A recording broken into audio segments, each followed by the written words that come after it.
Oh, hello. Rido the scammers here. Welcome back, Rido. Oh my god, Rido. I can't believe it. Oh my god. Thank you, Rido. Oh my god. Wow.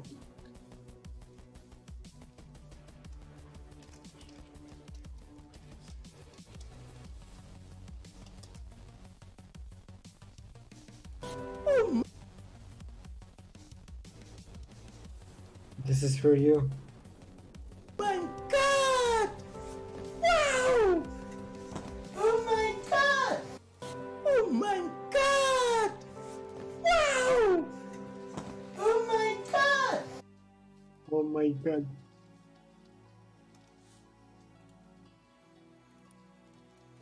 قال له للسيد عمار إذا بده يلعب يجي ديسكورد.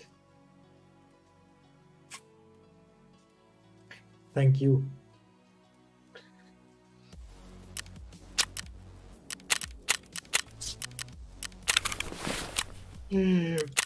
بليان.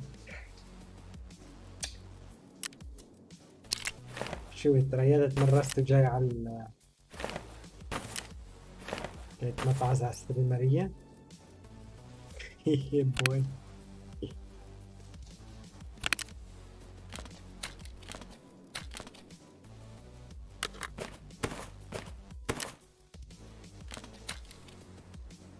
Easy raid. Trust.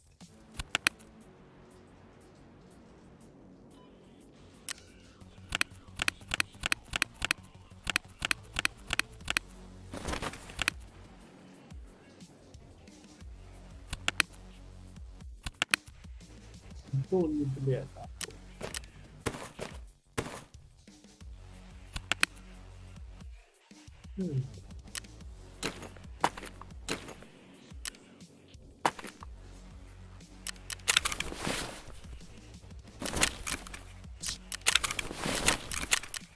Let's go into a reserve raid. Scout, reserve. Let's freaking go.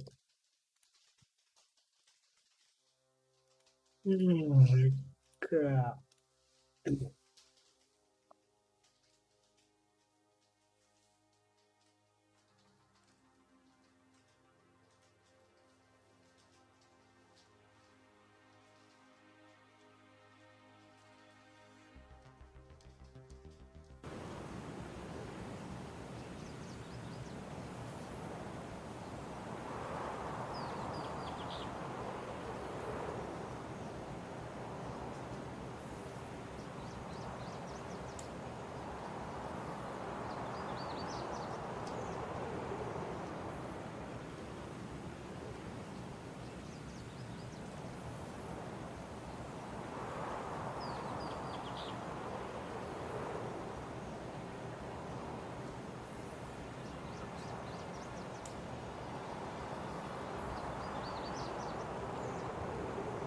Bravo 6, going dock.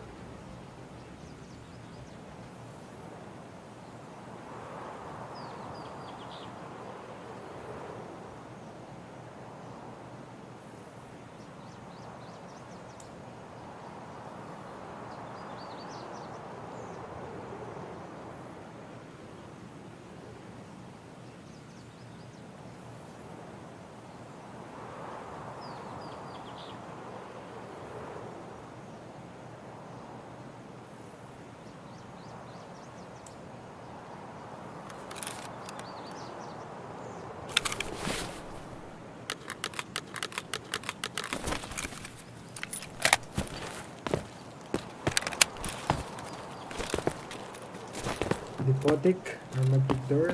Yep.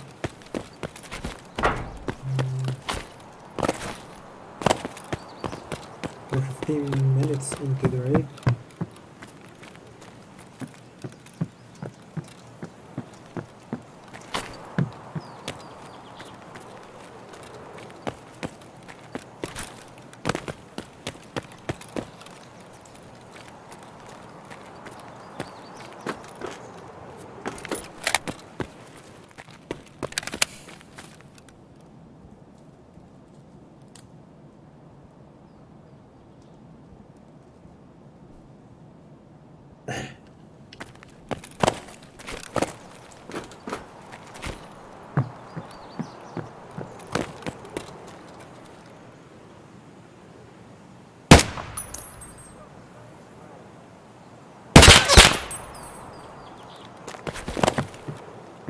What gun did he have?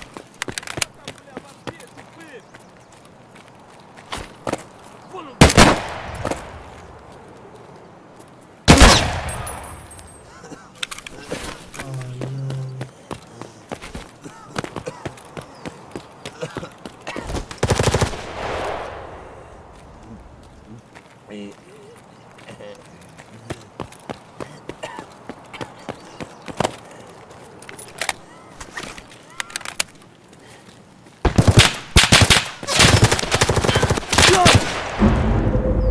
There was an M4.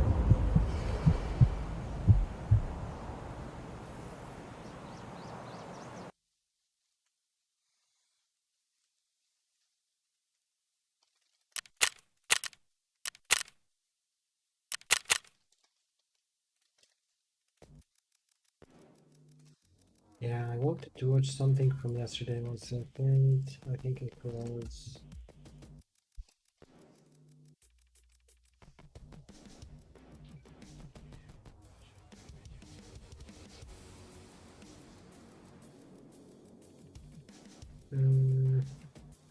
On with very close. Very close.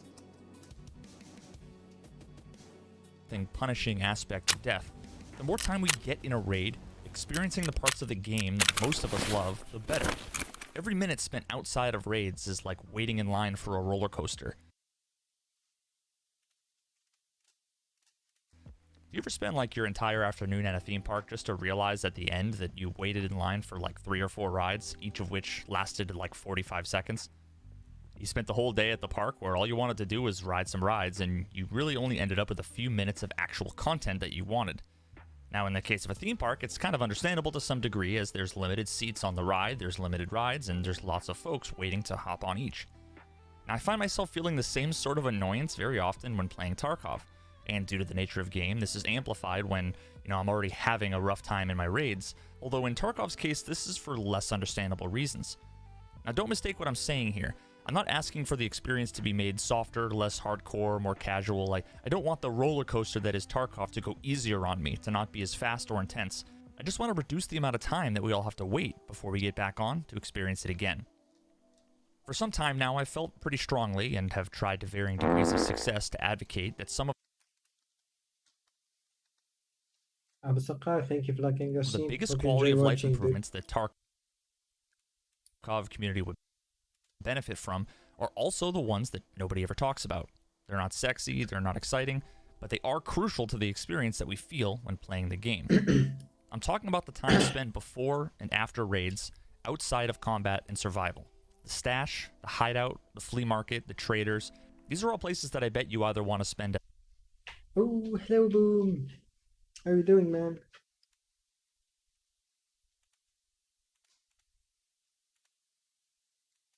as little time as possible How was your day, sir? in, because you either want to get back to raiding, or there's somewhere where you actually find a lot of enjoyment in, and you would also I'm gonna watch this. I wanted to watch this since yesterday. Just finished Escara with 1 million rubles. Oh, congrats. What did you find? Graphics card? benefit significantly if they received some thoughtful design attention. Now, this video serves as the first I'll be making in a potential series about my fairly in-depth proposals for UI and UX improvements for Tarkov.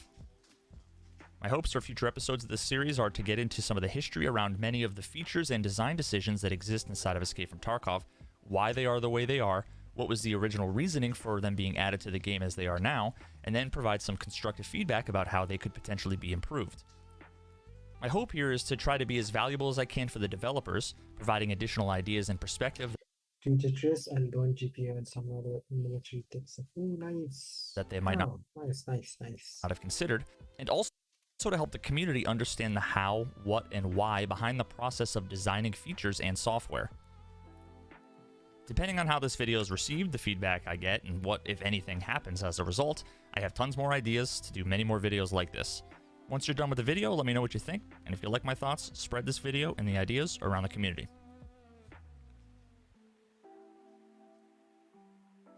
Now let's start with a quick example of a simple feature that I think stands to benefit massively from a little bit Well, the exams, yeah, one was at 9 o'clock and one was at 3.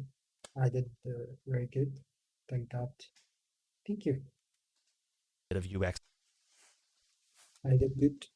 love, something I personally find myself spending considerable amounts of time doing, and that's selling the various items and gear that I've got in my stash.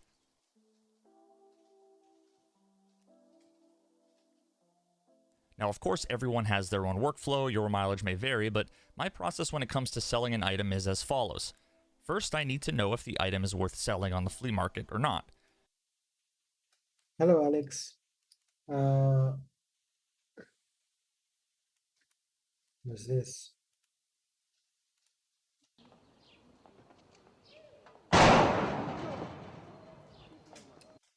Fucking idiot. Normal. You still haven't died, I mean. Normal. Yes. Sure. Yeah, I wanna hear him. Holy shit, how is this guy still alive? I look good. Yeah, you look hot. I was 15. Really? Yeah. Fuck. FBI, open up! Oh, nice wife, dude. Wholesome. French dip connoisseur. Wait, that's his kid. I mean, she's like 7 years old. Oh my god. FBI, open up. We have to choose a left. Unless we all want to go to FBI, dude. Hey, come on. this FBI is so funny.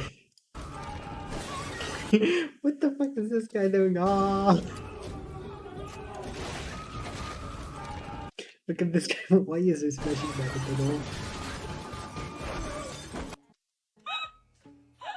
Nice to meet you. And your name is? Caitlin, how old are you? 16. Oh shit. 16. Boys! Hey, we're not about that. Can you say hi, Callum? Hi, Callum. How old are you? I'm 15. See you later, man.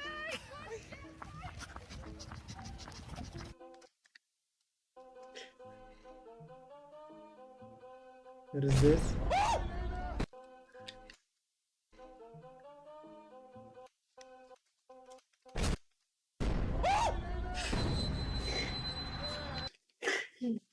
Yeah, the one breaking the vase. What the fuck are you doing?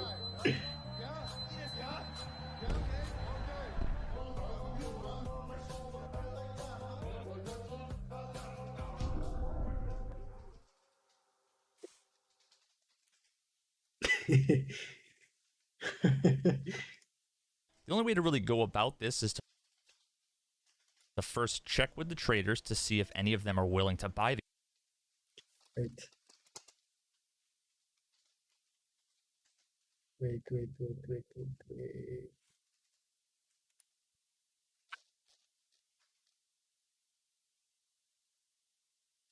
Where was it? Where was it?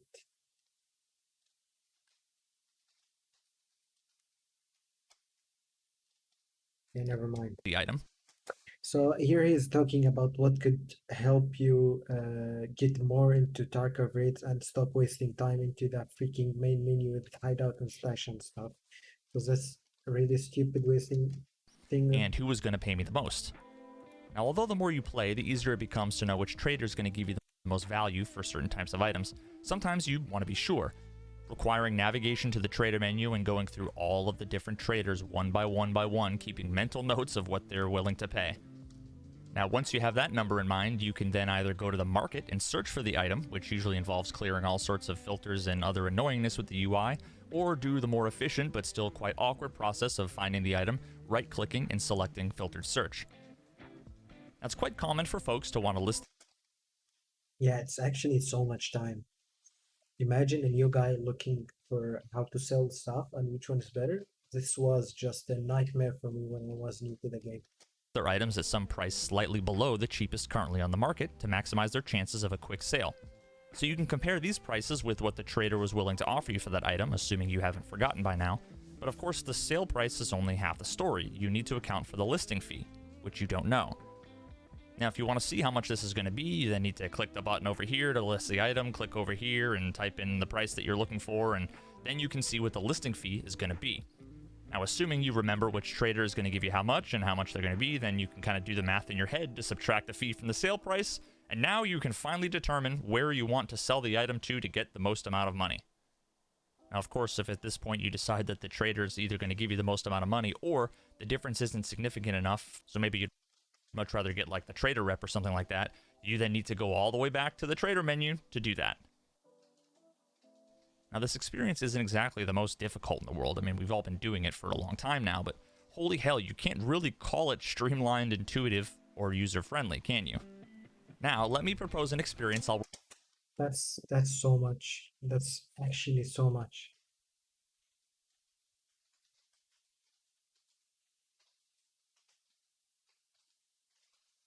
And that's insane. Why there's fee? Like, I don't get it, dude. I hope it's the fee. refer to as the And quick sell. quick sell Why isn't not even in feature. the game?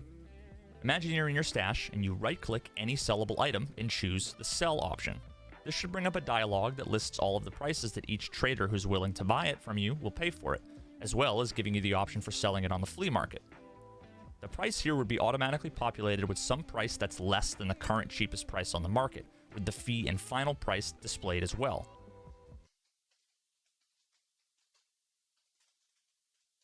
Yeah, it's so badly designed. It's so hard to navigate. And it's laggy. Now this way, with only a couple of clicks, you can compare at a glance all of the options available to you, decide which is the best, and with only one or two more clicks, commit to whichever option you chose. Now compare this process to what I described before, going back and forth between all of the traders, into the flea market, back to the traders. Don't you think that this feature I just described would be something that you would use often? Have to mention too that I would want to include the select similar items feature that the flea market already has right now, so that batch selling multiple items can benefit from this streamlined process as well. Now there's tons of use cases where this might not be 100% what you'd want to do all the time. Maybe the item you want to list is much rarer and has a smaller supply on the market, so you're able to price it more strategically, or perhaps you really want to undercut the market a ton to sell much faster. These options are still available to you in the same way they work today. Nothing outside of this feature should change here, but if you have a particular price in mind, then you can actually type it in directly here to quickly compare this price and fee with the trader offerings. Again, this isn't a one-size-fits-all solution, but if there's one thing I've learned from my years of doing UI and UX design, usually one-size-fits-all solutions means sacrificing the experience for the majority. And what this design does is create a user-friendly feature that allows most people to get the most value when selling most of their stuff in the easiest and quickest way possible, without changing... Wait, I need to get some ammo. I forgot about that. And five, one. I need to get it before it runs out. I need like some time to refill. Sorry for cutting the video. the existing experience in any way for anybody else.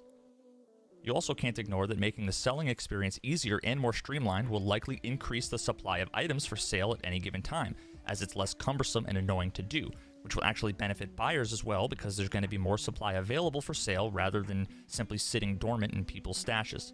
As we can see, this design is flexible enough to handle all of the use cases I mentioned while still being easy to understand and easy to use. Nothing in this design is a major paradigm shift in terms of functionality or look. It doesn't include any new data that the game client doesn't already have. It simply presents the same information and options to players in a way that actually makes sense. Most of the major features in the game have very similar ways in which they can be improved for the vast majority of people without sacrificing the experience for anyone else who may or may not use them for whatever reason. Now again, if you guys want me to dive into more and BSG is willing to listen, I've got lots more like these I can do in the future. Now that we've got a taste for a relatively simple feature proposal, let's hop into my proposal for the full player preset system.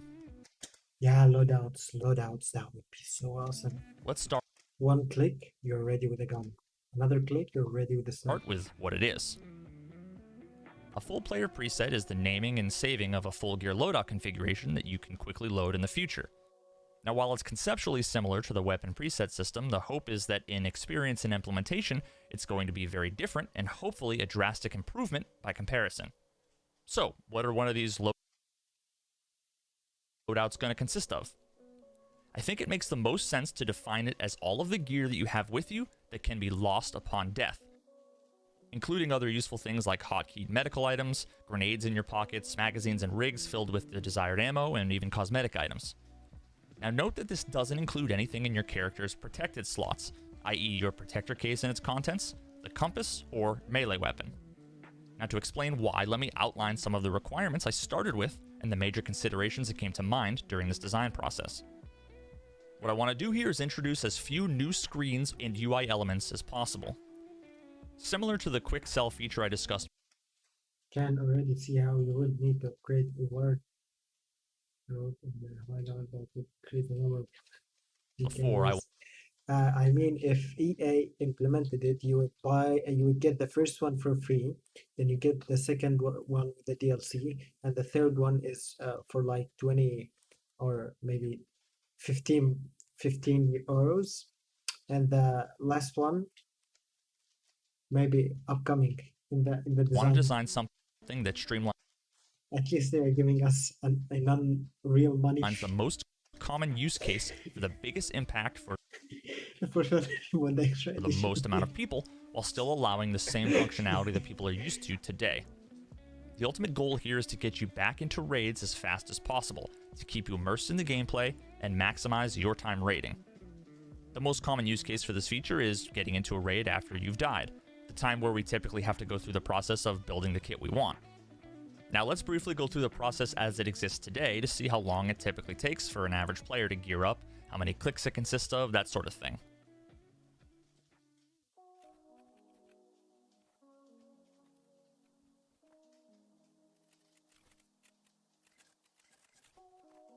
Oh, he's actually making some real work into this video.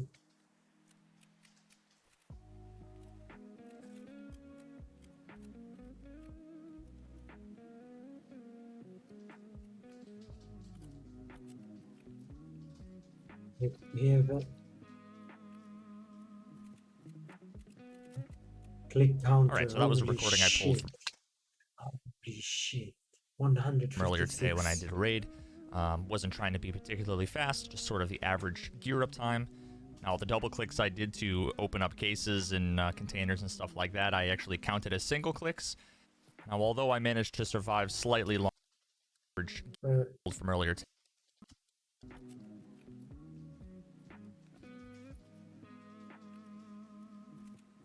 What is this? Alright, so that was a recording I pulled from earlier today when I did a raid. Wasn't trying to be particularly fast, just sort 156. of the average gear up time. Now, the double clicks I did to open up cases and containers and stuff like that, I actually counted as single clicks. Now, although I managed to survive slightly longer than it took me to get geared up for this raid, at least one PMC that I fought wasn't so lucky. And if you take into consideration the time I spent waiting in the queue, I spent almost twice as much time outside of the raid as I did inside of the raid. Do you think he is on the first try? What do you mean exactly? The UX designer in me feels like it's kind of rough in my opinion, but let's continue. There's this guy. Ah, that's DT. Oh my. Ah, you're talking about the gameplay. We're talking. Yeah, those are just highlights. Yeah, highlights. Yeah, you kind of know in the resort where people are coming at sometimes. Most kits that you're going to use are going to be a combination of things that you already have, as well as stuff that you typically buy from traders and or the flea market. So this feature should be flexible enough to take those sources of gear into consideration. The weapon preset system as it exists today does this, but honestly it's quite clumsy and error prone, so we should try to avoid the same pitfalls. We want to reduce the risk of implementing this feature by limiting as much as possible how complicated it gets in terms of logic or edge cases. Many of the weird and annoying behavior that exists today with features like weapon presets or insurance returns are due to the fact that they often attempt to automatically move or place items from one place into your inventory. And because there's an infinite number of ways in which a player's stashes and gear can be laid out, this game of Tetris is actually an extremely difficult one to handle by software in most cases, and often impossible. Now this leads to all sorts of issues like being unable to collect all of your insurance at once and having to come back later because there's not enough space, or being able to assemble a preset because although the gun and the individual parts all fit, together they form a shape and size of an object that just doesn't fit in your stash. So with this in mind, one of the requirements that I had was to avoid this problem entirely by never putting anything in your stash directly. So let's take a look at the main use case here of getting back into a raid after you die. I think it's safe to say at this point that a requirement for using this feature is that your PMC has nothing equipped outside of those protected item slots I mentioned before. Now in this situation, that restriction isn't an issue at all, it's the default state. Even if you want to switch maps or something, all you need to do is swap out your docks case or keybar or do something that an automated system wouldn't be able to do anyway automatically. It's something that you have to do yourself. Okay, but what about if you didn't die but you want to use this system? You want to swap out what you have right now for a totally different saved loadout. Honestly, I don't think it's too much to ask that the player takes the gear off the PMC themselves, which can be done quickly by just control-clicking everything over if you have space, or more meticulously if you have everything sorted and organized. This is still far less work than switching up kits today. You still have the option to do exactly that, and we don't ever have to worry about the game automatically trying to ungear your PMC with some terrible buggy algorithm that can't elegantly handle when there's not enough free space in your stash. We want the creation of presets to be easy and intuitive, and want making changes to those presets to be the same thing. By defining the player preset as all of your gear and hotkeyed items except for your protected slots, this means that this UI right here is actually all we really need. We already have all the elements in place, so why not piggyback on this and limit the amount of new UI that we need to create, test, and maintain? Let's add a button over here that allows us to save the current loadout as a preset. At this point, all we really need to do is allow the person to name it, and they're pretty much done. The rest is handled automatically under the covers. So a noteworthy limitation of this design is that it requires you to have everything already, which is different than the weapon preset system, which allows you to put together builds that you might not be able to afford, or maybe you don't own all the pieces for. Now, I personally don't see this as a major issue with this design, perhaps because I see it conceptually different.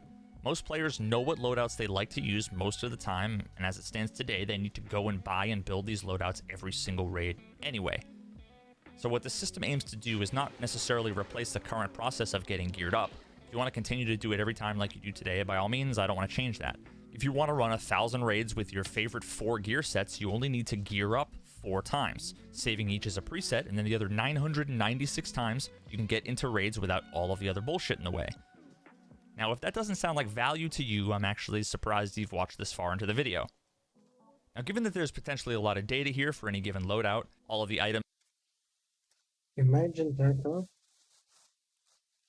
like without wasting time on the and stash. slots and attachments and everything that they're connected to being these massive trees of data, perhaps for performance and stability purposes, when this is done at first, we limit each player to something like, 5 or 10 presets. That's up to Battlestate to figure out, but we should build it in such a way that this number is dynamic for different players. That way, we could initially test out the adoption of the system, iron out any performance issues, any bugs, and then scale appropriately without needing to worry about a massive dump of 1 million preset trees bogging down the database or servers. Yeah, but he's not talking about removing any stash stuff or something. He's just thinking of implementing a system where you could like just swap your gear instead of going to OLAC, buying one and getting stuff, equipping it, you know? All at once. Then later we can build more functionality into it as we gain confidence in the system. We could use this as a foundation to tie the number of presets you have to something like the player level or trader loyalty level, or even make additional slots quest rewards. Another idea is that this feature could be directly integrated with quests. Maybe active quests could add a pre-built preset into a different section of the list, could challenge you to accomplish certain tasks wearing specific gear, ammo, and meds, while still giving you flexibility of taking what you want with you in terms of keys and other stuff in your protector case. The sky's really the limit here. Hell, the traders could even offer you these full presets that you need for quests at a discount, making repeated attempts at these quests less annoying. Now, the ability to make changes to existing presets is an interesting challenge, because you might not have the gear that you need for the preset that you want to edit. So if you want to keep all the items in a given preset except for like 1 or 2, then you're essentially going to need to make that kit yourself and then overwrite the existing preset using the same name. Now, of course, it'd be fantastic to have the ability to make all sorts of minor specific tweaks here and there, but seeing as how this isn't going to be a super common thing, making an entirely new UI and all of the complexity that comes along with it doesn't seem. Let's start queuing up for raid. Short one. Yeah. To be worth it right now. Honestly, in my opinion, the use case that makes the most amount of sense is going to be that presets are going to last you maybe a couple hours or something. If you want to do 5 or 10 runs in a row, it saves you the time of having to build that loadout every single time. But tomorrow, you might load up the game and delete all your presets and start with something else you feel like.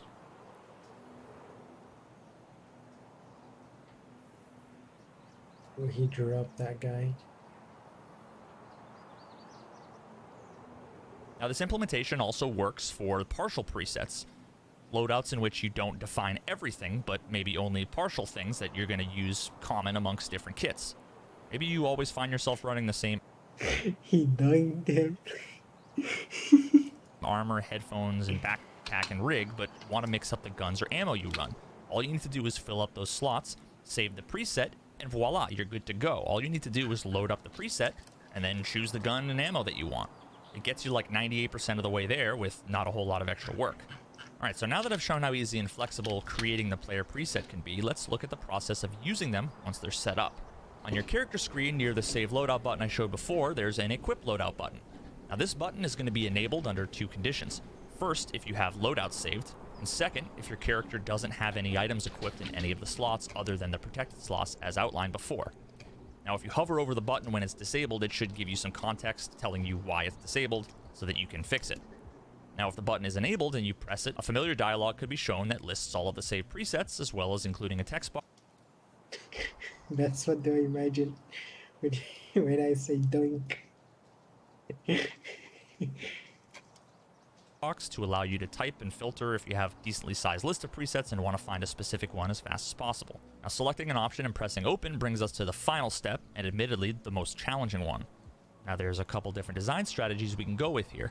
The first being the one that's the easiest to implement by the developers, but makes what has the potential to be an amazing feature probably quite annoying to use in many cases some amount of time, and the second being the one that's more complicated to design, involves a little bit more engineering, but it's far and away a much better solution, experience, and honestly, really the dream. Again, the details about how this is built and all that stuff isn't up to me. I just want to talk about some of the options and considerations that we can all think about. So let's get the first out of the way, which is basically co-opting the existing flea market browse filter feature, which would admittedly suffer from all of the same issues as the weapon preset system today. The most common issue is that any items that are for sale by other players can be purchased by someone else. Oh shit, I was about to forget this. God damn it. We're about to be in a game. Speedrun.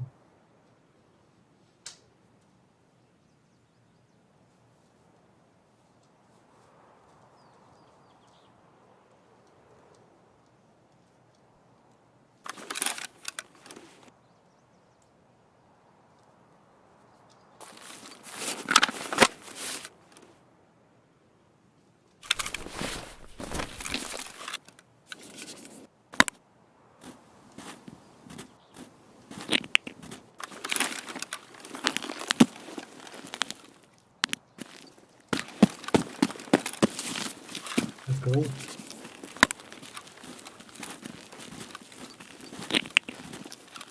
A little bit too far.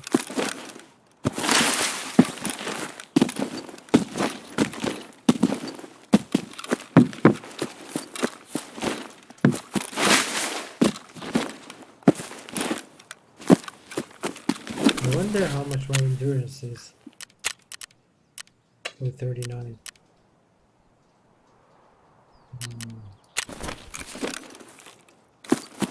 Yeah, I mean, if you play Shoreline a lot, your endurance will go because it's a running simulator map.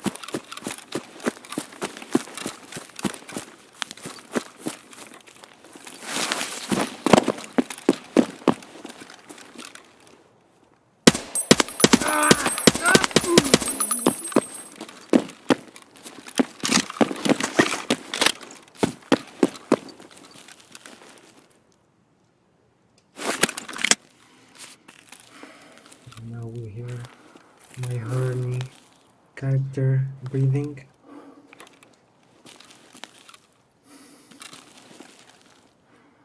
Today with 5-6 games, see that DT from last night. I need to join.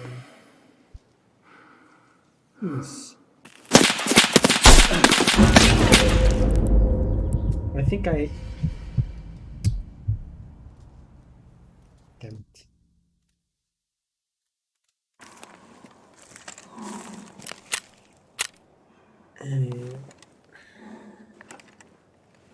Wasn't that a headshot?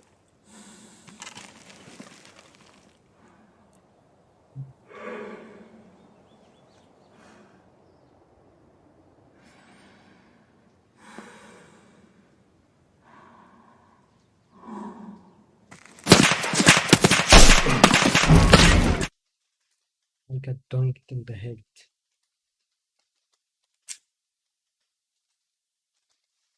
Wait a minute.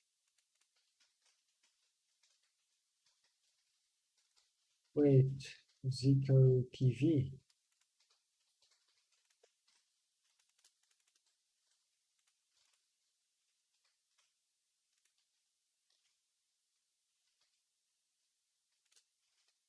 I think that's sus. M62. I got M62 to that face.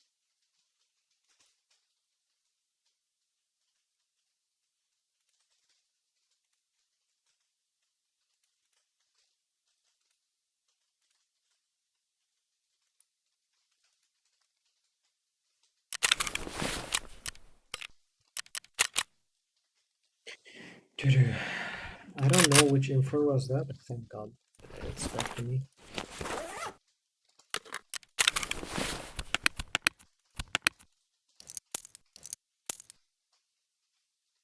I didn't see the second guy.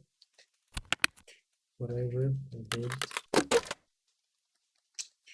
The sneaky.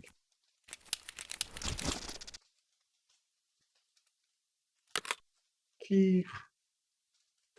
That was the M855A1.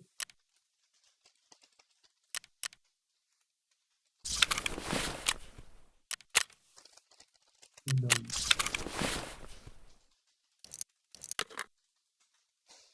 Debating. Ah, sure, come Discord.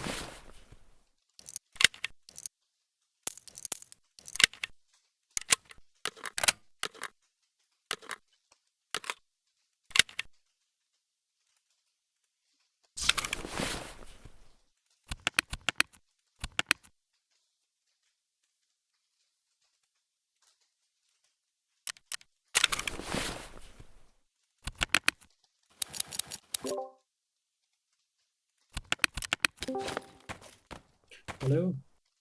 Hello? How you doing? Thank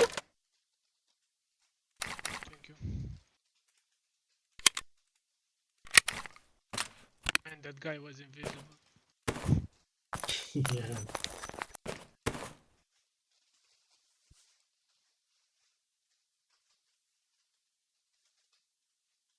I doing the first guy. By the way, I think I might have gone stream snipe because yeah, yeah, yeah. 1 second. Yeah, he was stream sniping me. There was a guy in the chat called Zico TV. He didn't follow or say anything in the chat, and he's also Tarkov streamer. So after I killed him, it's about like 10 seconds. So he exactly saw my position, and he picked me instantly. It's that guy that you killed. Yeah. Although why would a guy randomly be in my chat? Yeah, that's also true. And why did he pick me after like exactly 10-15 seconds? Maybe it's the time that he could Google me up and find my position and stream delay. So and he picked me instantly to my place. Anyway, that could be just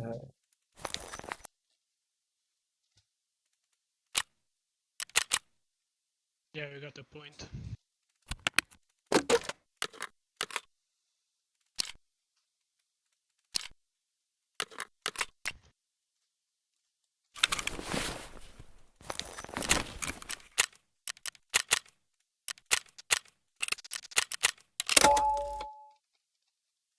I am ready. Okay. I'm in the lobby. Once you're ready, tell me.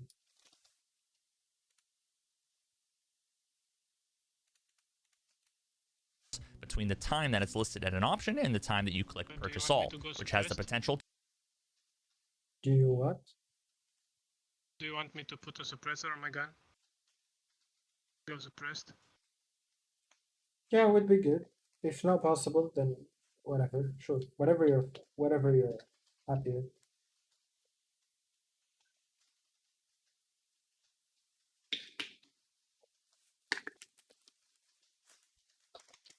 to cause the entire transaction to fail.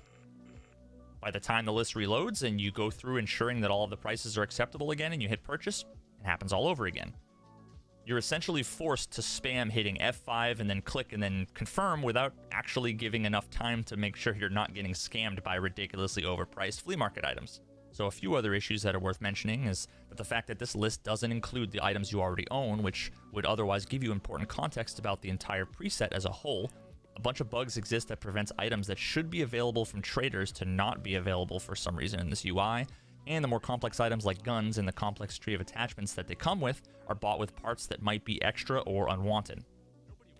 The feature as it exists today breaks one of the rules. What? You wanna go on shoreline? Yeah, I'm in Shoreline 719. Okay, I'm here. I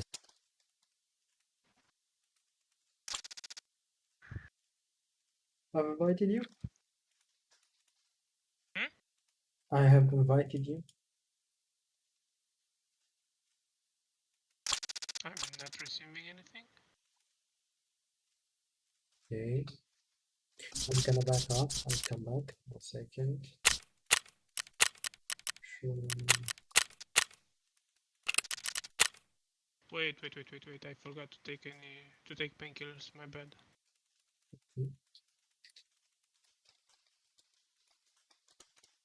set forth in the start, and that it involves the possibility of buying items and moving them into your stash, something I wanted to avoid.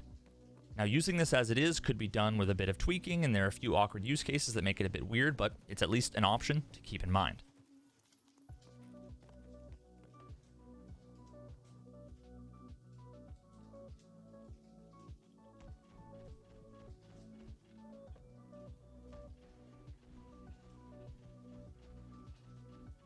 Now, as I mentioned, the second option is more complicated and could be done a bunch of different ways to I invited you. Let's go. I can see You're you. in my group? Yeah, yeah. Okay. Did this start? Yeah. Okay, good. successfully meet what I'm going to outline as the ultimate success criteria. These things, more than anything, are what matters for this feature to be the best it can be. First, the kit should be automatically assembled with all of the gear from all the different sources I mentioned. It should prioritize existing gear you already have, and the remaining items should come from traders and the flea market, prioritizing the most affordable options. The purchase, assembly, and equipping of all this gear from different sources should happen in a single transaction and without the potential for any race conditions, errors, or any other issues getting in the way. This feature would be a success in my opinion if once the preset was selected, you're given the option to review the total price, that once you decide to do so, with a single button press, your character is now ready to go. Now, one such way of achieving this that I thought of would be the addition of a new backend feature that I'll call the shopping cart. Now, when you commit to having this preset assembled, what you'd be doing is effectively taking the cheapest current version of every item that you need to buy from the flea market off the market, temporarily reserving it, let's say for 30 seconds. Now, this gives you the ability to look over everything to ensure that you're not getting hit with some crazy overpriced listing that you didn't expect before finally committing to the transaction, at which point there would be no cases where the transaction should fail. You're no Wait, are we back in the lobby? Yeah, I think we Yeah, got kicked back. Yeah.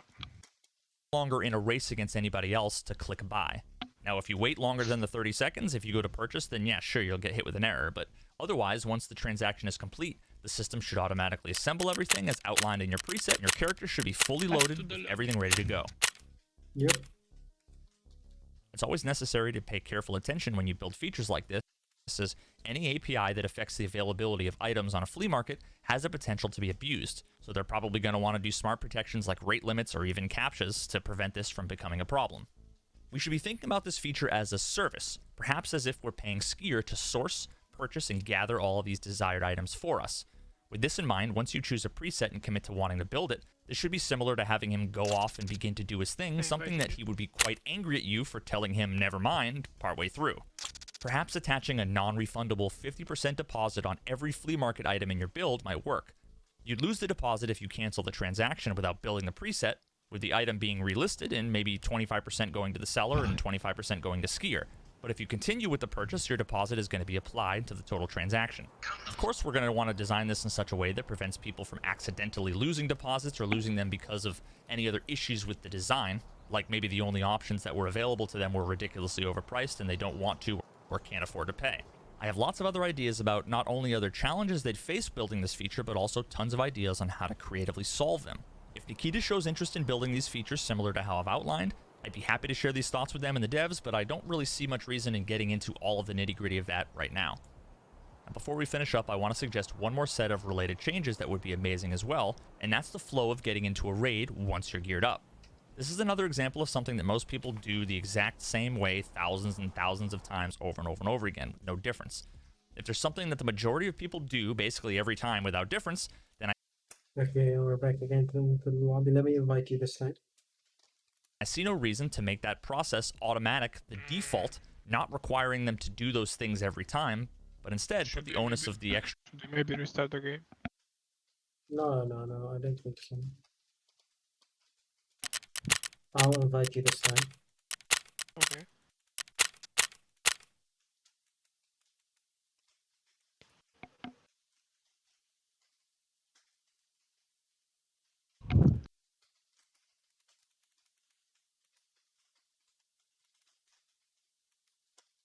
Clicks and everything on the folks who are taking part in whatever the edge cases are going to be.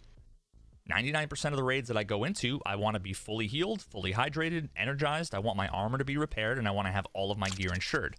Most people like me hit insure all simply because it's easy and convenient. It costs next to nothing for this types of stuff that you're I'm in the group. Okay. Let's see. protecting anyway in the long run, and even the stuff that you'd think you'd not want to insure, like melee weapons or key bars that you keep in your gamma container, can be accidentally discarded in raids, so all the more reason to always insure everything all the time. Now, post-raid healing as it exists today is a little bit backwards if you think about it, considering that our characters regain their different health values while we're between raids due to skills and hideout upgrades. So if we always heal right after we die, we're not actually benefiting from this. There's going to be some time between raids. I'd much rather have my PMC heal automatically, and then if there's any resources left to be replenished as I'm about to go into a raid, I can deal with it then, when it's smaller and less expensive. Now, removing it from the post-raid process, separating it from the combat information that we get today would be super useful, and placing it in the pre-raid flow, to me, makes a lot more sense. So again, assuming the vast majority of the time most of us are going to want to fully repair, heal, and insure, we can combine this into a single screen where we can take care of all the pre-raid preparations at once. And then we can also allow for some customization or less common behaviors like partial insurance, with buttons that let us access the existing screens we have today that we already have to press buttons to get to anyway. And also we could have this feature remember our choices, so if you happen to have slightly different preferences or behaviors, the new flow will still benefit you. Maybe you want to always heal and always repair, but not always insure. That would work as well. This single screen could replace a handful of other screens, bringing most commonly used features into the foreground and putting less used features out of the way while still being accessible. This new design gives us some cool new potential opportunities as well, like maybe giving warning to players who may be about to insure their gear when entering labs, for example. Lots of folks still don't know that even though you're able to insure your gear on your way into labs like every other map, that you'll never actually get it back if you die because of the lore of the labs location being inaccessible. I want to use this opportunity at the end here to talk a little bit about some thoughts and feelings I'd love for the community to consider. Now, the more I learn about Nikita's vision for the game, the things he wants, what his priorities are, what limitations the dev team is facing, the more I feel compelled to put together videos like this to try to be a point of reference, a collection of ideas from the perspective of the player giving them something of value that they can keep in mind. They can listen to some, all, or even none of it. These videos aren't demands. They aren't just something I send to Nikita and my bidding is done. They aren't just there to make my life easier, to appease my content creator friends, to suck up to the devs, or whatever other nonsense that I hear all the time. As much as the community loves to pick on streamers for ruining their game, and whether you like me or not, all I ask is that you put aside whatever personal biases you have against me. What? It seemed to work from Yeah. your side. Your PC is potato broken. Bitch, please. Or the devs, and consider the ideas that we share based on the merit. Tarkov is potato. Potato. Potato. The idea Patati. should stand on their own. Patati. If you don't like these ideas, consider honestly that if it came Actually, from somebody patate else, is if you have a potato different... in Italian. Potato? Patate. Oh.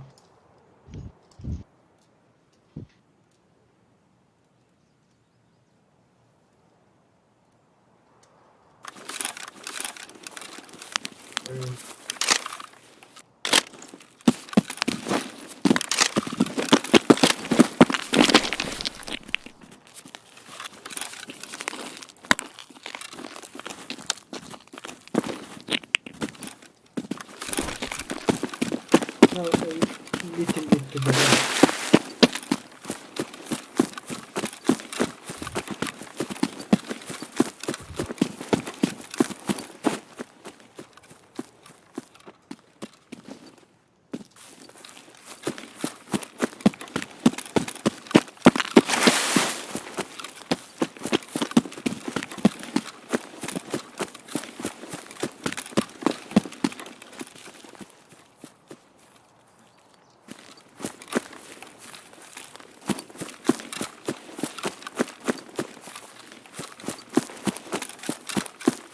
I hope that this raid goes well, Yeah, me too. because if it goes well, I'm gonna go to sleep after it.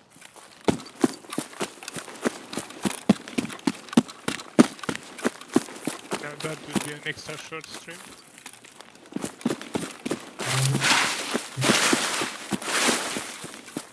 And today was my last day for exams, so it's kinda happy. I haven't slept like 2 or maybe 4 hours. 4 hours, yeah, I slept 4 hours. In the past 2 days, or maybe 4 days, I only slept like total of 8 hours, 10 hours. That's extreme.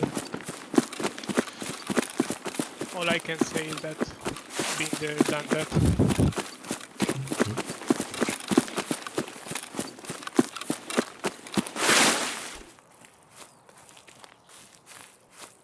Sneaky peeky. Oh, I was doing my monitor. Good. During my second year, I had an exam. The night before, I went in the club with my friends.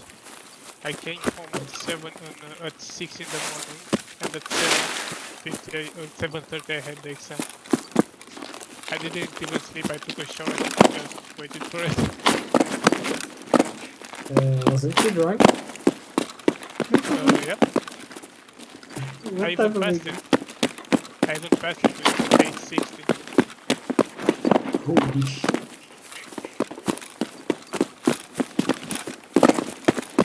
I'm not mistaken, it was actually calculus exam. Calculus 1 or 2?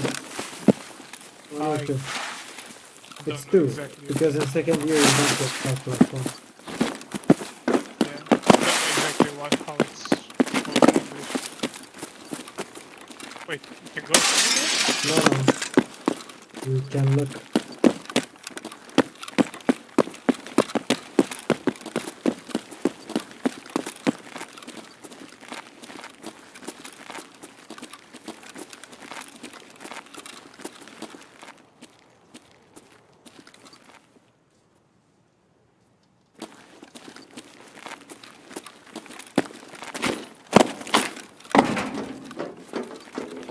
You wanna go from the roof down?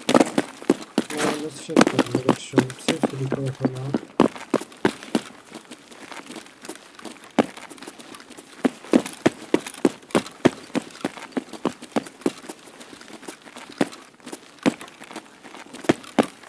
Follow me.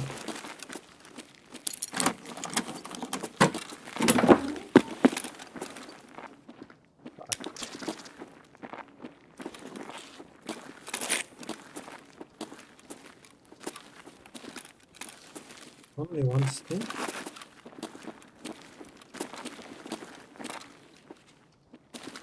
This is a scam.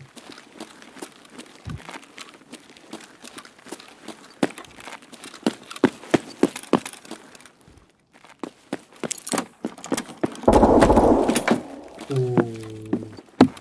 That's a big boy gun. Scam for jailbreak. Yeah.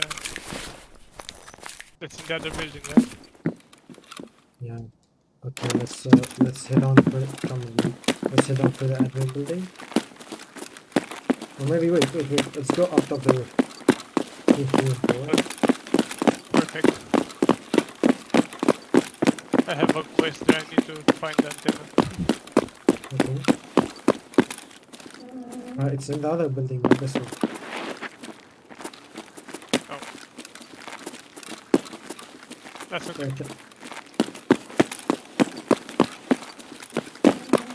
Oh, close the door, right?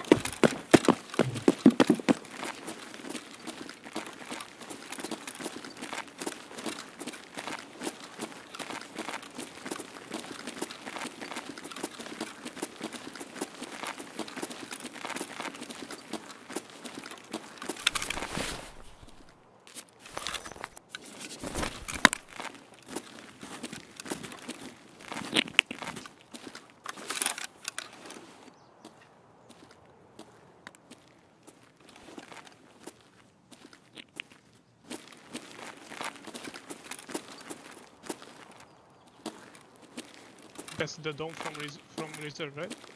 Yeah. All the mobs are connected in each other. Yeah.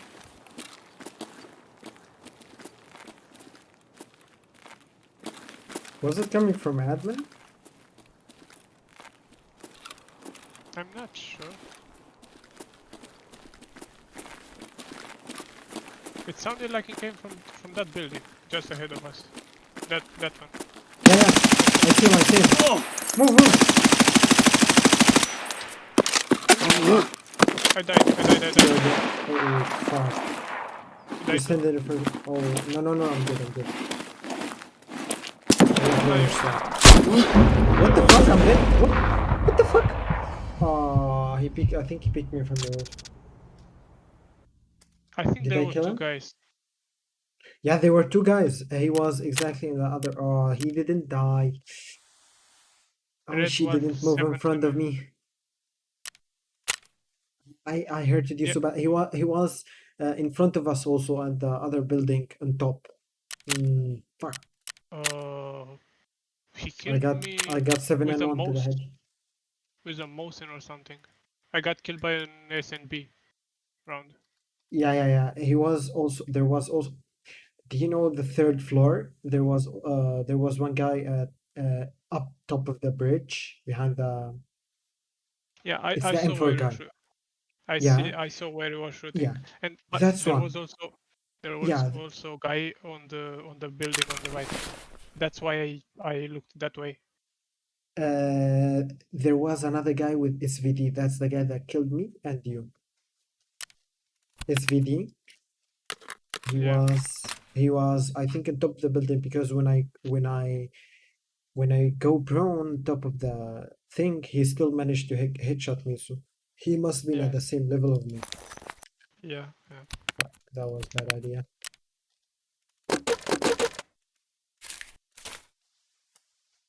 Okay.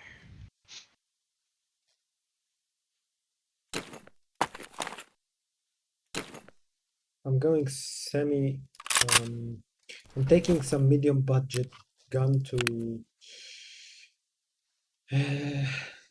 customs. Okay, I'm gonna take an SKS.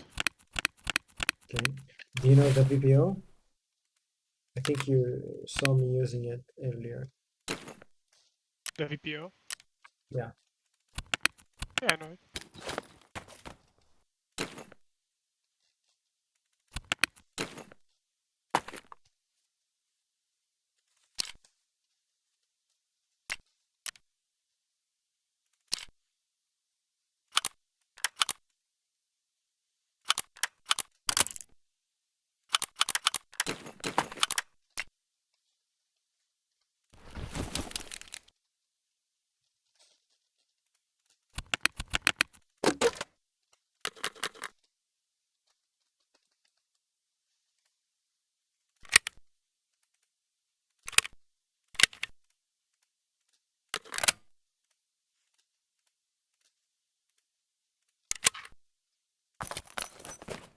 That was big, big.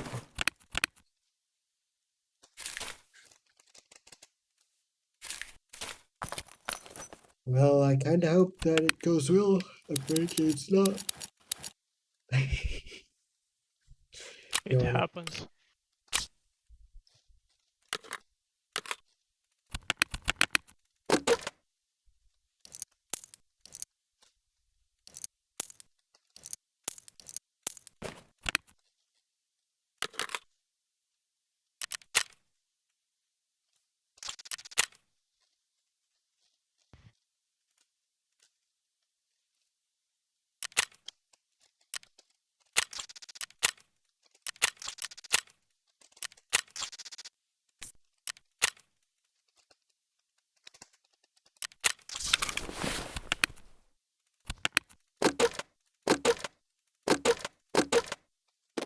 Oh my, what are those prices? For what? Helmets.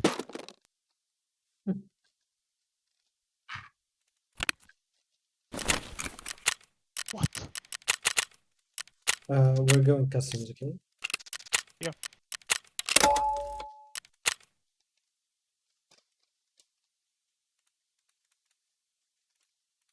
Yeah, I was about to do something. Yeah, okay, I was about to head out.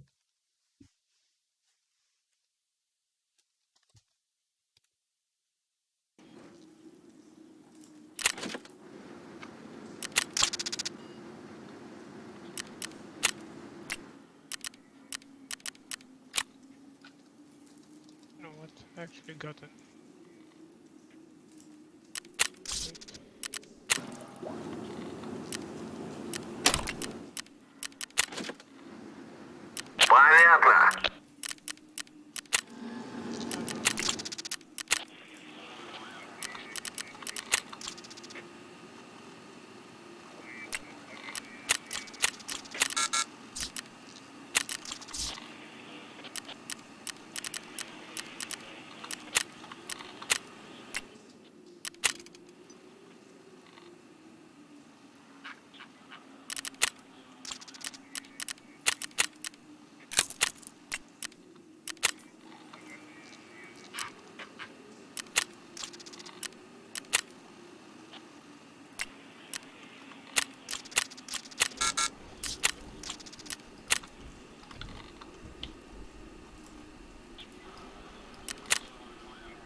Okay, I'm ready.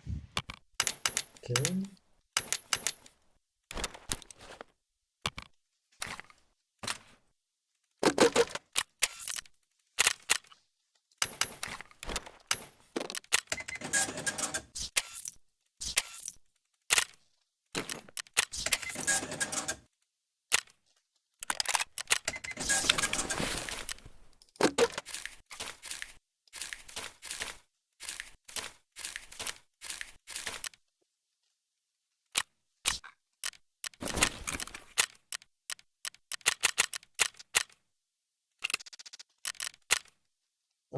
Okay, I invited you.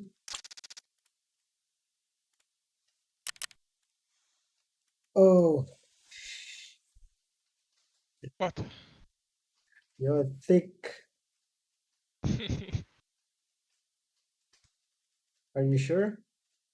Yeah. Okay. I mean, this is how I've been running the whole day.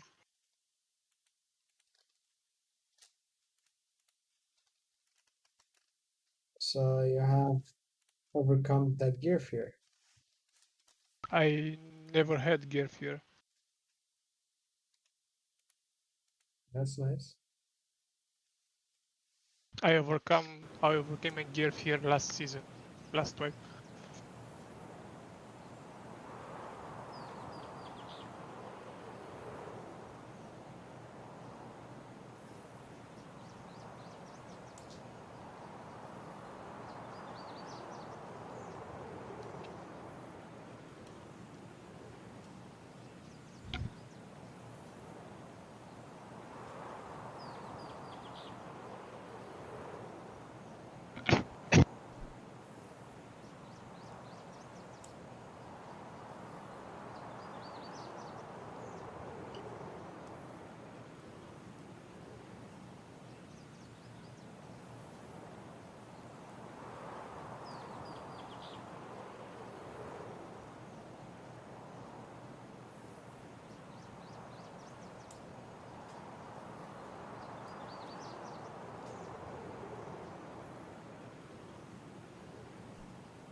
I want to see how much can I stress myself to stream in a streak.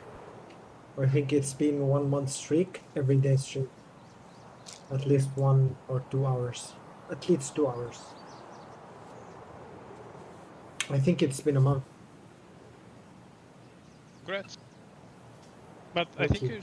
you need to stream a lot more to be accepted as a partner, right? No, No? I'm doing very good. The hours you're talking about are how much do you stream per month or per 14 days? Like there's some kind of requirements, but they're very easy, very easy to meet. Oh, I see. I'm not the partner or anything, but they're very easy to be like met. They're not that hard.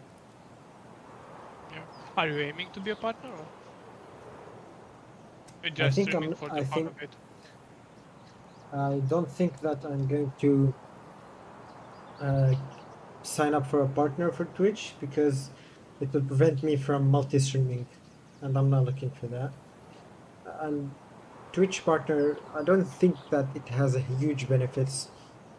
I prefer to stream on YouTube, Twitch, and Facebook at the same time I see. instead of streaming only one in one place.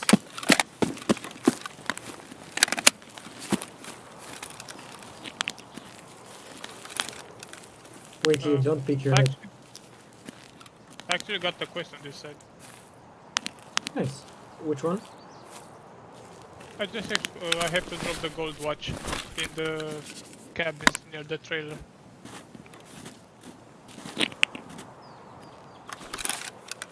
This was just behind us. Start throwing grenades.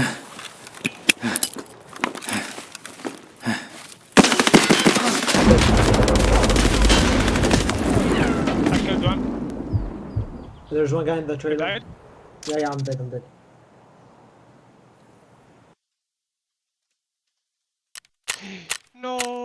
fuck you, 3.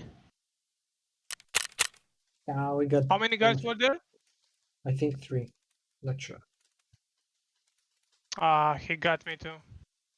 Yeah, they were not supposed to come for us that fast. What the fuck? What? I mean, they had the spawn. Oh, that's so weird.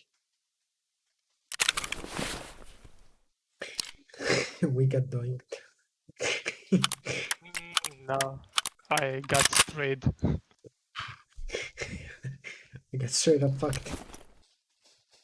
I got killed by an M80. I got Probably killed by MA551.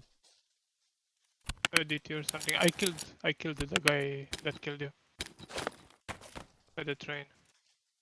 Nice. He fell pretty hard. I had to empty the entire clip of DT into him to die. I think. And I got was- M62s.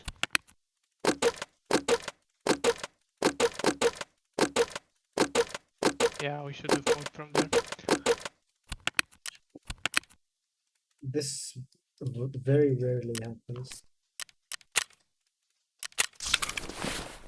But it still happens. Yeah, there was some guys that's supposed to cross in front of us. Man, how did I forget?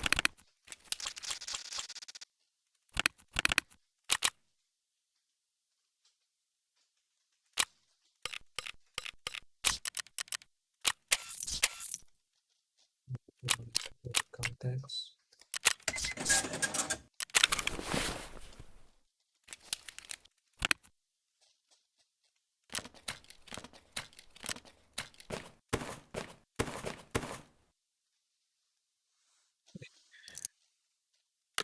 I'm ready. Just a Yeah, I second. am. Okay.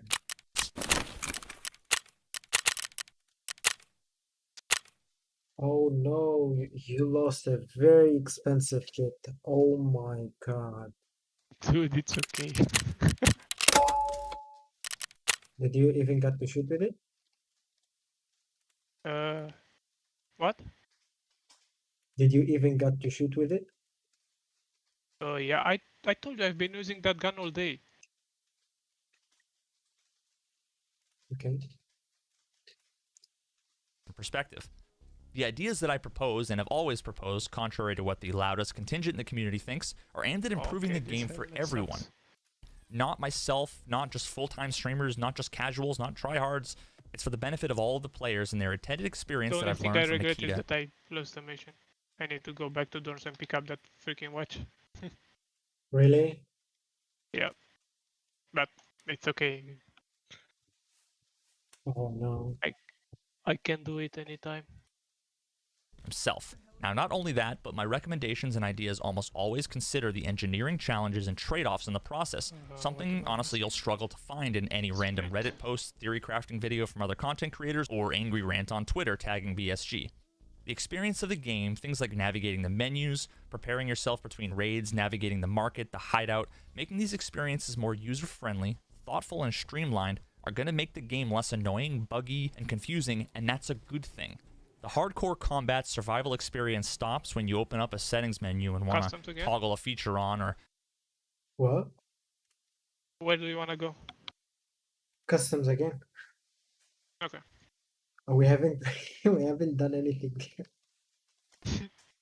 change a settings slider.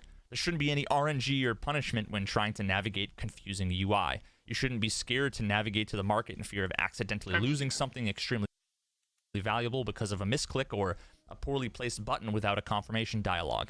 You shouldn't be able to easily get scammed out of your money because of hidden or misleading information on a listing. Now, while the onus is on the developers to make these experiences as efficient and reliable as possible, I fully Did you believe invite? those of us who are paying attention, those 1 second. I invited you.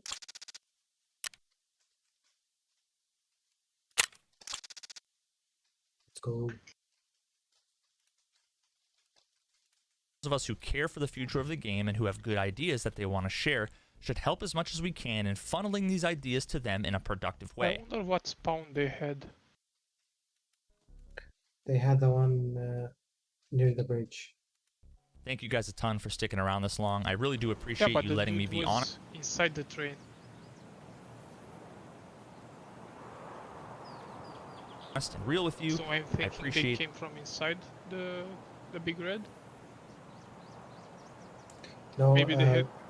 the one inside, the one near the bridge where me and you, once we spawn there, we pick up the guys trying to go to cross the river. So much the I see. positivity, the messages of encouragement, and Who everything the that comes hell with would, it. would rush that spawn like that? Two Why idiots would you like rush them. it As much like as you that? guys tell me I how mean, much of a difference my content makes for you, all of your positivity and encouragement makes a difference to me. how many were I really do there? 2, 3? Minimum 2, I think maximum 3. Appreciate every one of you guys. Hope you and Yeah, yours because also. I think Two there guy- were 3 of them. Yeah, but 2 guys unconfirmed. One guy with SMB, one guy with Yeah. M4. Yeah, I know Stay there, safe and there healthy. were 2 guys confirmed. I hope to see you soon. I don't know about the third one though, because I ran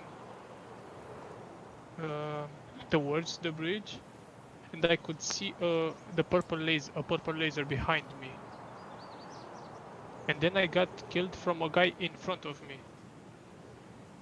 That's why I think there were 3. I was basically sandwiched. Not fun like that. We didn't got 1 minute into the game. I haven't finished my vessel. I didn't even finish looting. You didn't get to lube up.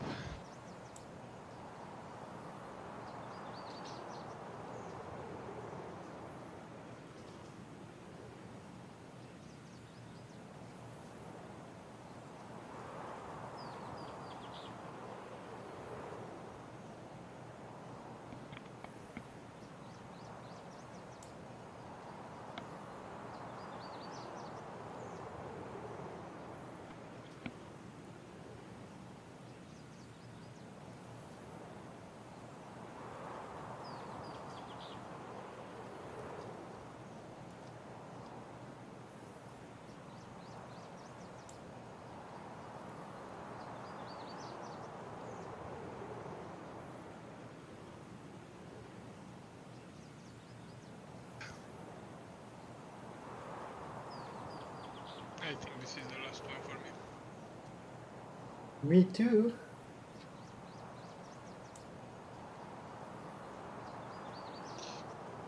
I got a lot of work tomorrow to do. Tomorrow is Saturday. You working? Yeah. Yeah. I'm working home. Not work around the house. I mean, Ah, you mean some house? housework, housekeeping, house call it. I don't know. Okay.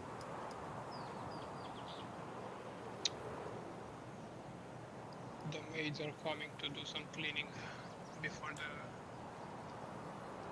They usually do cleaning. Are you guys still in quarantine? Maybe not in quarantine, but we got some rules. We can't go outside past 11. All stores are closed at 9. There's some Weekends. city. Weekends are.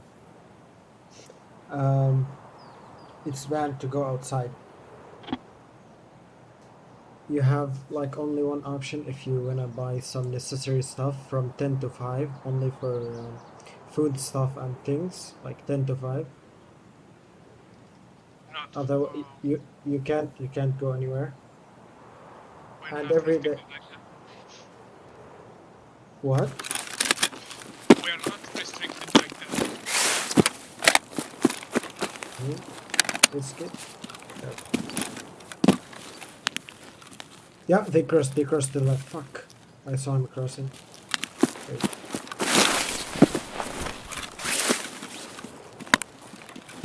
I need to go to the right.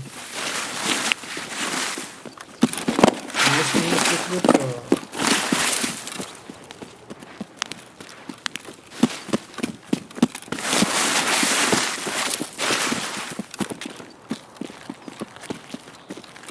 Shit. I can see him. Inside. One guy dropped. One guy Okay, dead. I'm rushing towards the entrance. See if I can, They're if I can they're get him. not that good.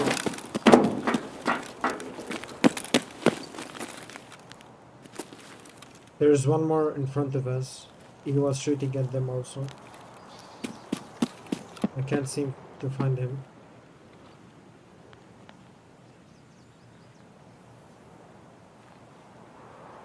Was he inside? Seems like that.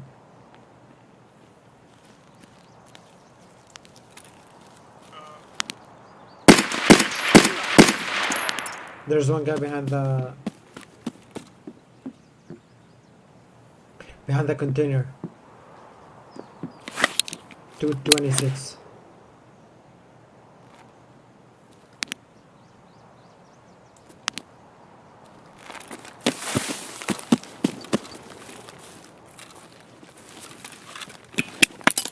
Wow. Shit, did you need? No, that's it. That's it.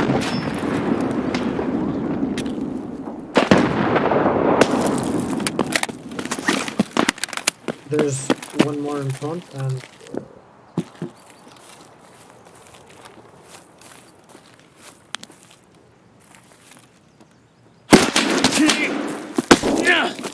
I think he's at the windows. Oh yeah, he's in the Wait, I see him.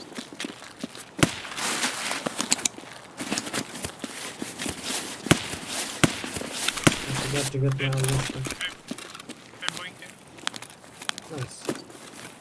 He got bonked. Okay, one more. There's one more. Yeah, one more. Holding the steps. Cover me for a second. I'm inside holding the steps in case he comes out. I can't see him. Can you see me? I'm doing I the can surgery. hear. I can hear. They're behind me. I think you have a hunter. He can one hit at me. One guy flanking to that, I think. I'm sure.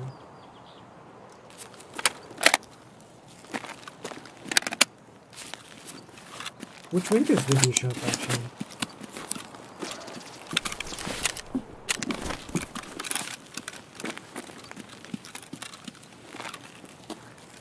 Out of stamina on my hands. I need to recover from it.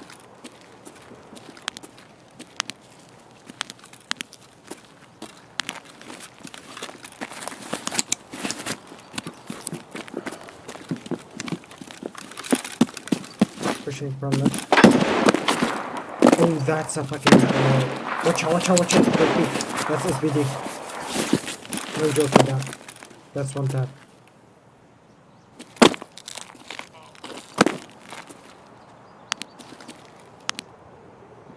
Do you have any idea where's that coming? Holy shit, there's 3 dead people over here also. It's a massacre in here. That's south. It's a massacre in here. There's also 2 bodies. Okay. We need to change our positions.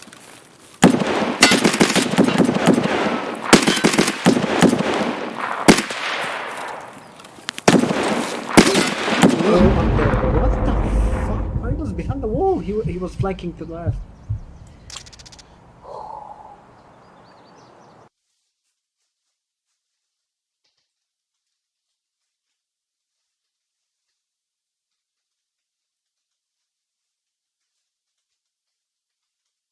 He's coming between the building and the wall. Yeah.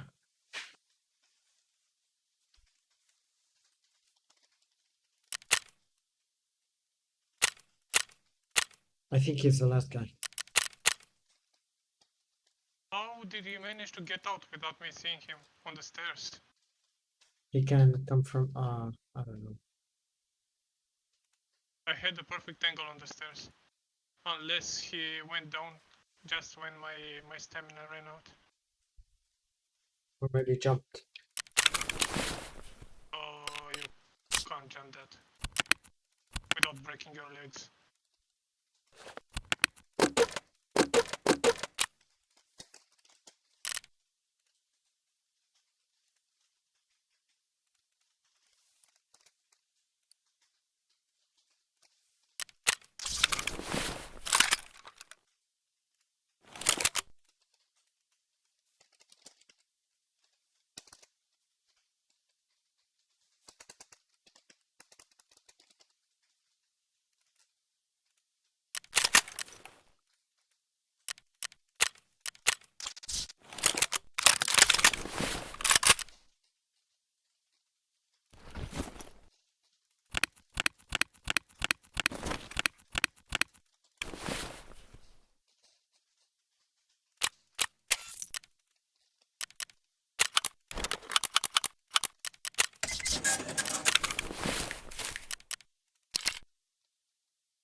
Still alive? Bye, motherfucker. Killed him? Yep. Nice. Okay. There's so many people dead. There's 4 people dead, at least.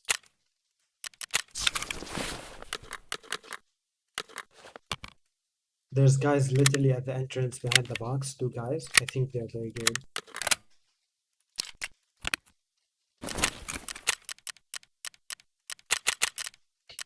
Was this the last one for you, so I could go on?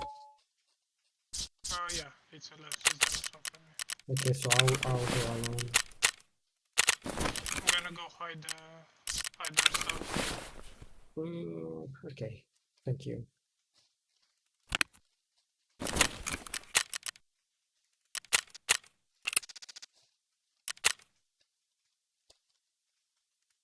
If you want them, also take them. If there was no good loot, take them.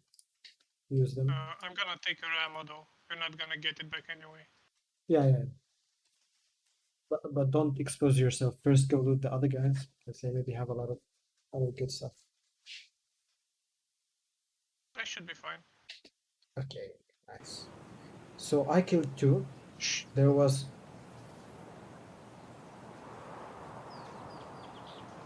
What the hell? What happened? A random dude came by. I You killed killed him. him? Nice! So now What the- 1, 2, 3, 4, 5, 6, 7, 8. So there's 8 people. So far we've like 8. How much can I custom? Okay, there's 2 or 3 left, maybe. And I heard fights just a second ago. Yeah, It's possible they already killed each other. scout. Yeah, scouts. Or maybe scouts. So watch out.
forgot he was a level 1. Good. I'm sorry though.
Чики-брики, пальчик-плыки.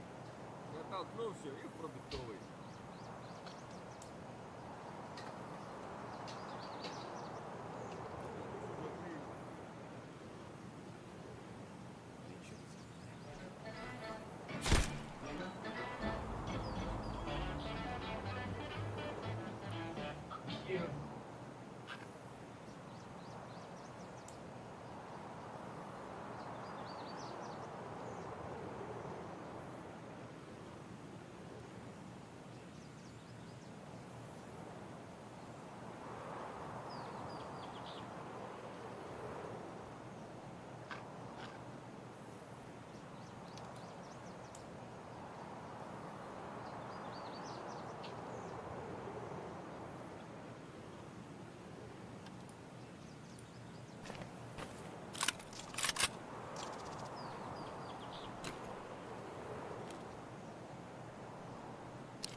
Bro, what am I supposed to do? It's my job, Mr. Swimming. It is what it is, man. It's no excuses. I'm grateful. What's up, Exalted? What's up, man? Thank There you. are 6 people. I'm doing great, man. Just need to get started. What happened? There were 6 people here. I'll take a little bit more longer to get it. Step.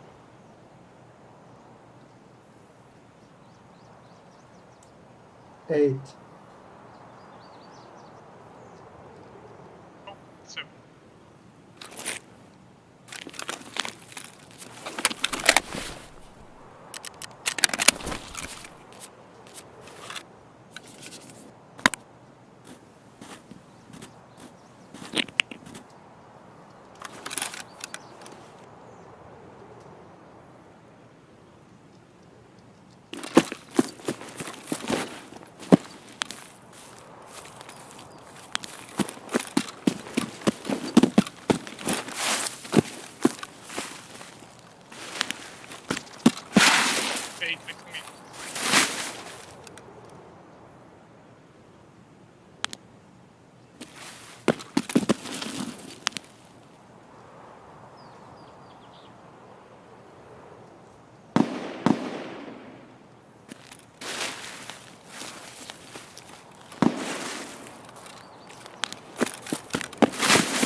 What?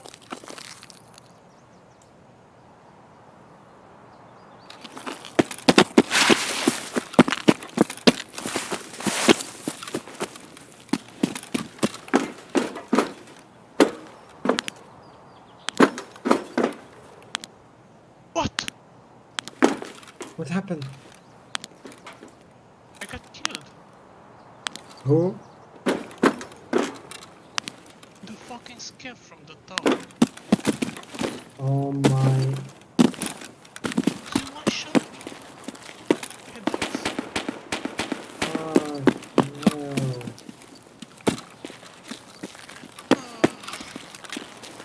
Oh my Fucking god. game bot. Fucking game botting, dude.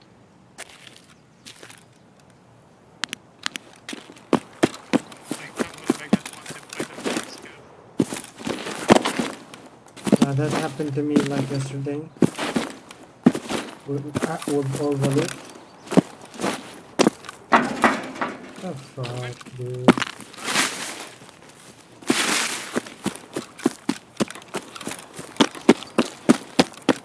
No, one shot. Fucking guy straight up. Head tap. What stuff do you have? What did I have? In this case, the guys were didn't have anything useful. Can you give me a second? One sec. I see the guys.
Aren't they going to loot him?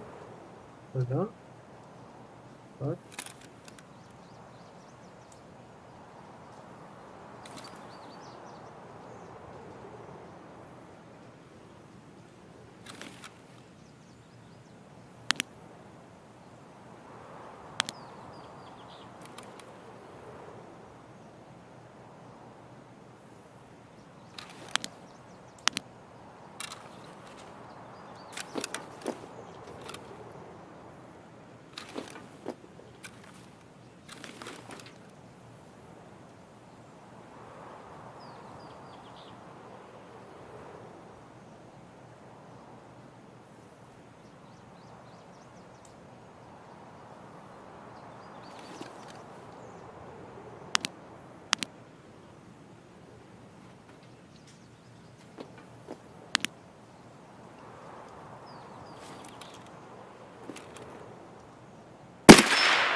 Okay, dude. Thank you for Wait, coming. Sure. Good night, dude. Bye. Bye bye. See you tomorrow.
What the fuck was that? What the fuck was that? What the fuck was that? What the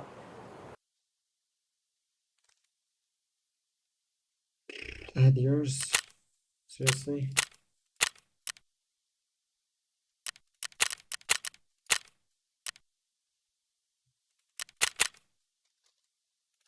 Okay.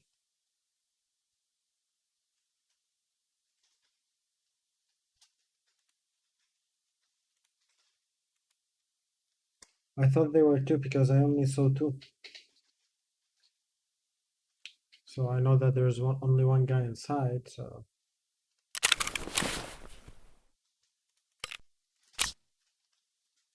there's always more people than we thought.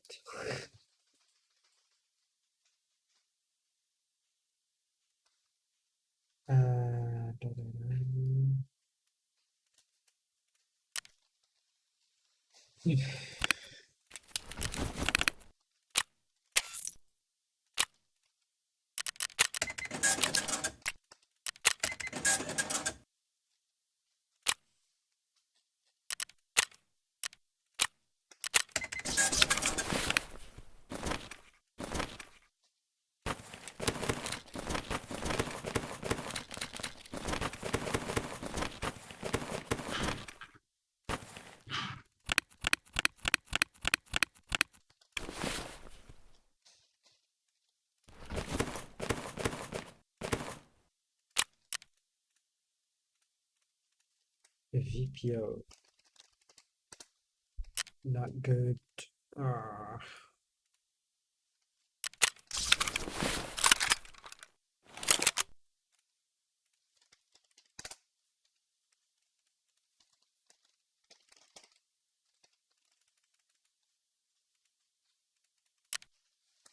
Something like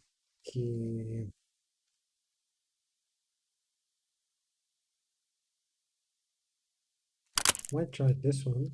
Let's see how much does it cost. $300? So much.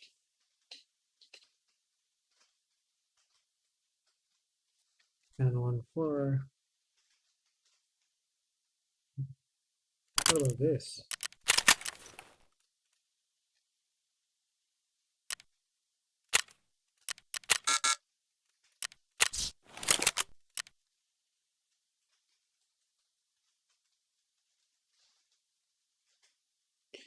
I could try something like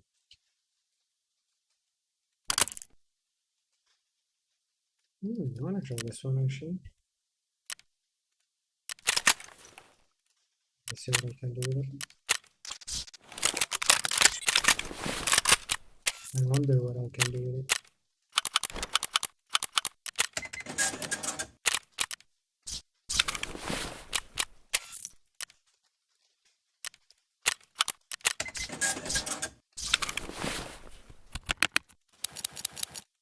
At least I use my Granata tools. Look at this. It's absolutely astonishing.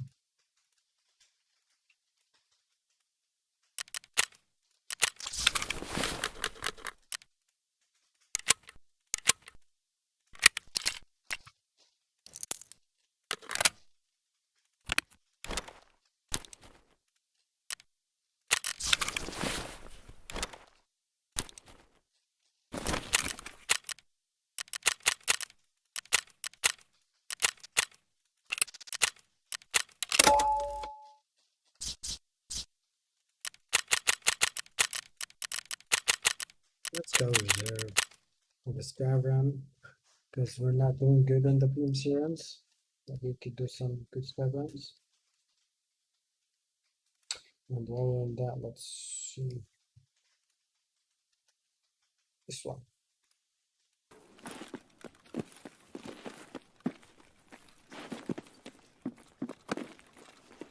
My tracker should be working. Oh yeah, labs. Yeah, I need to put one more down. It's probably gonna.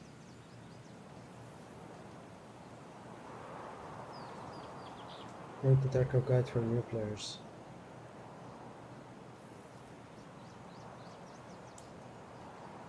Did that guy actually...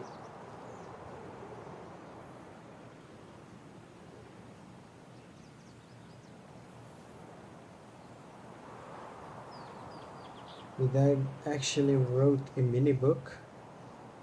We only got 28 karma, 28 upvotes, and that's... This guy did a book. What the heck?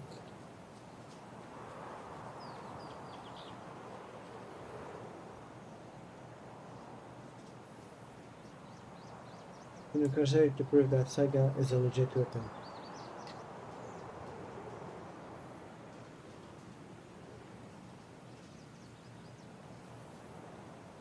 Holy moly, what's that?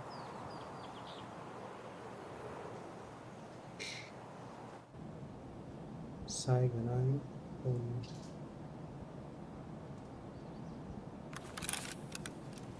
Okay, I'm gonna start down. That's why we went in so fast.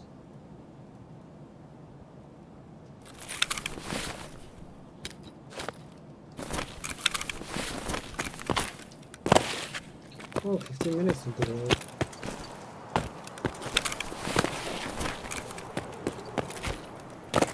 Sleep things.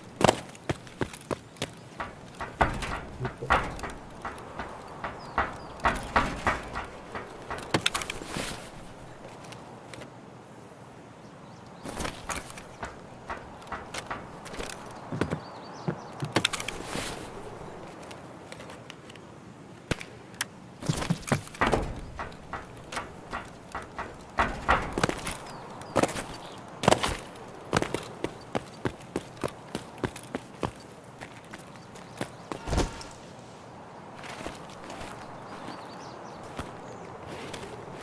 Come on, nothing.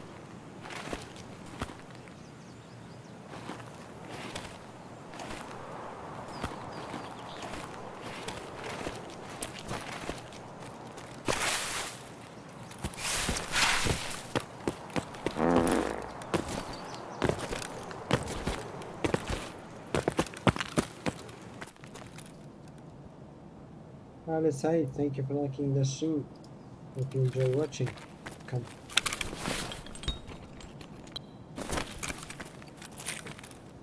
Once our stamina is full.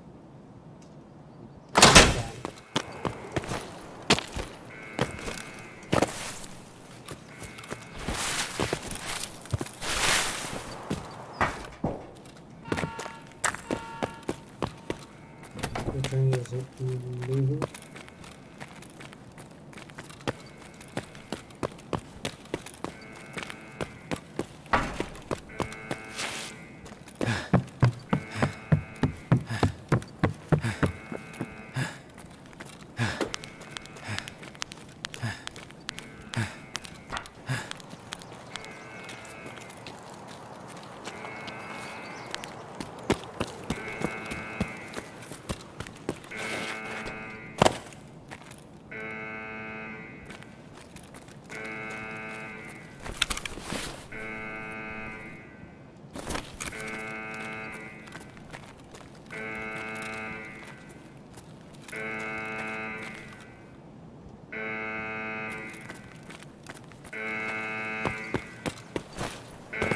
Maybe there's some swamp by now.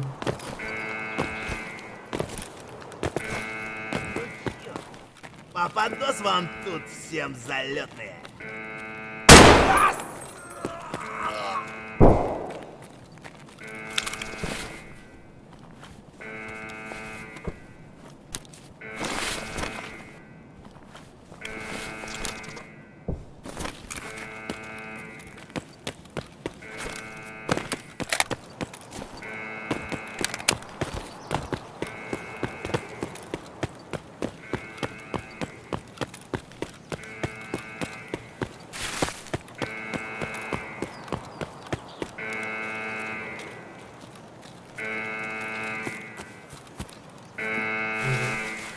Maybe there's one more.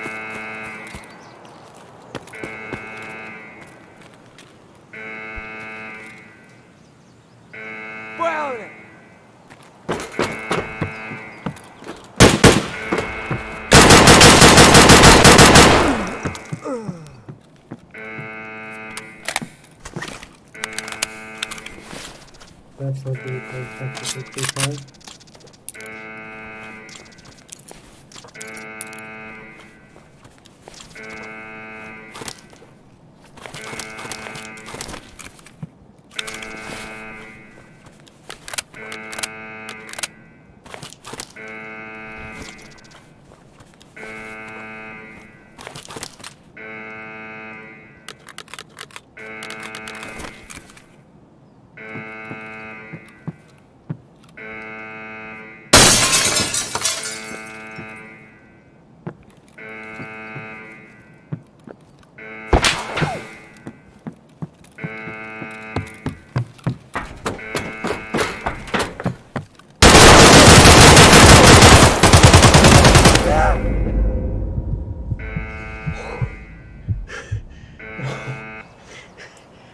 What have I done to be surprised like that?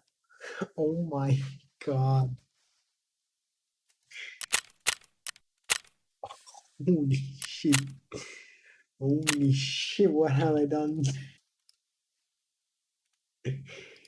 Oh,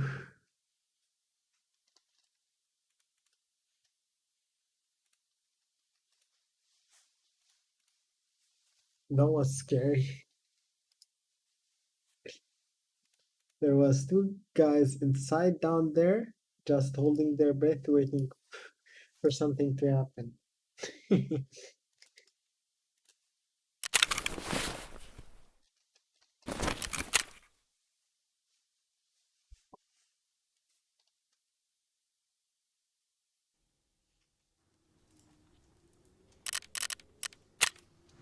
Wanna check that down behind?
Okay, that scope looks cool.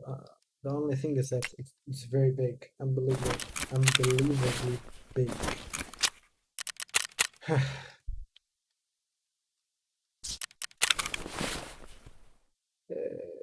I think that's going to be for me today.